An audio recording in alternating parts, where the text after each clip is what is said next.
Service in Phoenix has issued a flash flood warning for Gila County in east central Arizona, Maricopa County in south central Arizona, until 8 p.m. Mountain Standard Time.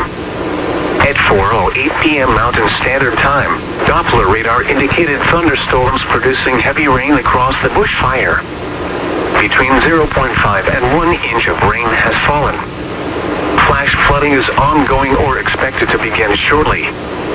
Excessive rainfall over the bushfire burn scar will result in debris flow moving through the Reno Creek. The debris flow can consist of rock, mud, vegetation, and other loose materials. Hazard, life-threatening flash flooding. Thunderstorms producing flash flooding. Source, Doppler radar. Impact, life-threatening flash flooding of creeks and streams, urban areas, highways, streets, and underpasses. Some locations that will experience flash flooding include Pumpkin Center and Tonto Basin. Turn around, don't drown when encountering flooded roads. Most of flood deaths occur in vehicles. Repeating, a flash flood warning has been issued until 8 p.m. Mountain Standard Time for the following counties in Arizona, Gila, and Maricopa.